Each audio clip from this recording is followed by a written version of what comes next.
नमस्कार दोस्तों, कलयुग के चमत्कार संतों की वाणी में आप सबका स्वागत है। दोस्तों, आज का हमारा विषय है कि जब भगवान श्री कृष्ण जी ने विभीषण का भी घमंड तोड़ा। विभीषण और भगवान कृष्ण के समय में, आइए सुनते हैं। वो विभीषण जो श्री राम जी के समय में हुए थे, तो वो श्री कृष्ण जी के सामने कब आए। दोस्तों, पुराणों में ये उल्लेख आता है और संतों की वाणी से भी हम सुनते हैं कि जब राजा युधिष्ठिर ने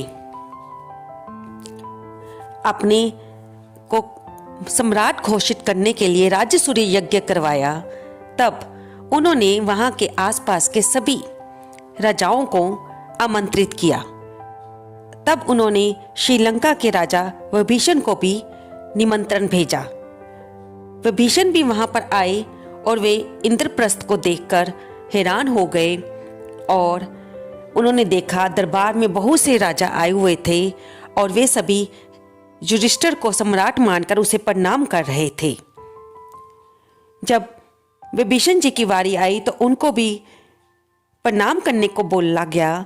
तब उन्होंने कहा कि मैं आखिरी बार भगवान श्री राम जी के सामने ही झुका था, मैं अब किसी और के सामने सिर नहीं झुकाऊंगा, चाहे वो कोई भी हो। सभी ने उन्हें मनाने का बहुत प्रयास किया, लेकिन विभीषण जी नहीं माने। वे अपनी बात पर अड़े रहे। अब ये सभा में एक तरह से सभी पांडवों के लिए बड़ी आश्चर्यजनक बात हो रही थी, क्योंकि विभीषण जी भी एक बहुमान्य व्यक्ति थे और वे किसी का भी अपने दरबार में युधिष्ठिर जी किसी का भी अपमान नहीं करना चाहते थे। वे सोच ही रहे थे, तभी दरबार में भगवान श्री कृष्ण जी का आगमन हुआ।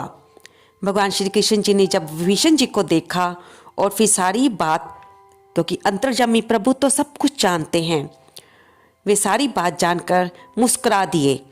वे विभीषण जी के पास गए और उन्हें कहा कि आप हमारी सभा में आए, इसके लिए आपका बहुत बहुत धन्यवाद और कृपया आप भी युधिष्ठिर को सम्राट स्वीकार कर लें।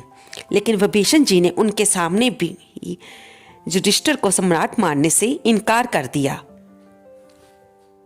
वे तो भगवान श्री कृष्ण को सिर्फ श्री कृष्ण ही समझते थे कि वह अर्जुन के सखा हैं।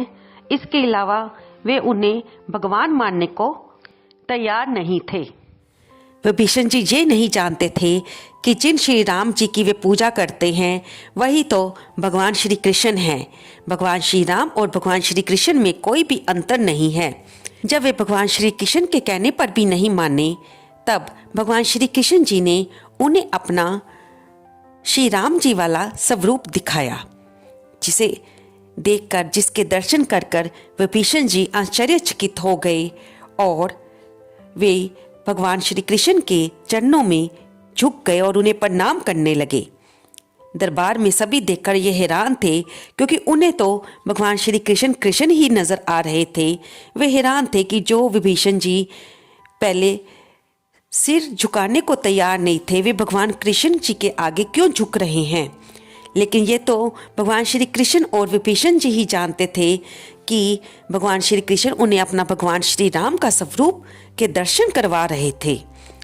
तब भगवान श्री कृष्ण जी ने घुटनों के बल बैठे विभीषण जी को उठाया और उन्हें कहा कि युधिष्ठिर धर्म के रक्षा के लिए सम्राट बन रहे हैं, इसलिए आप भी उनको सम्राट स्वीकार करें। विभीषण जी ने अपने प्रभु श्री राम जी का ये आदेश माना और फिर वे युधिष्ठिर के सामने गए और उन्हें अभिवादन किया। और इस सारी बात को दरबार के सभी लोग तो ना समझ पाए, क्योंकि ये तो सिर्फ भगवान श्री कृष्ण और विभीषण ही जानते थे कि उनके बीच में क्या वार्ता हुई है और विभीषण जी ने उनके कौन से स्वरूप के दर्शन किए हैं। इसके बाद विभीषण जी अपनी नगरी श्रीलंका वापस चले गए। दोस्तों, ये उल्लेख आता है कि किस प्रकार विभीषण जी का सभी पांडवों के साथ मिलन हुआ और कैसे उन्होंने भी सम्राट युधिष्ठिर की राजा स्वीकार किया। आपको ये चर्चा कैसी लगी, कृपया कमेंट बॉक्स में अवश्य लिखकर बताएं। आप जय श्री राम, जय माता दी कुछ भी लिखें, इससे हमें सकारात्मक ऊर्जा मिलती है। इस वीडियो को लाइक करें, शेयर करें और सब्सक्राइब करें। धन्यवाद दोस्तों।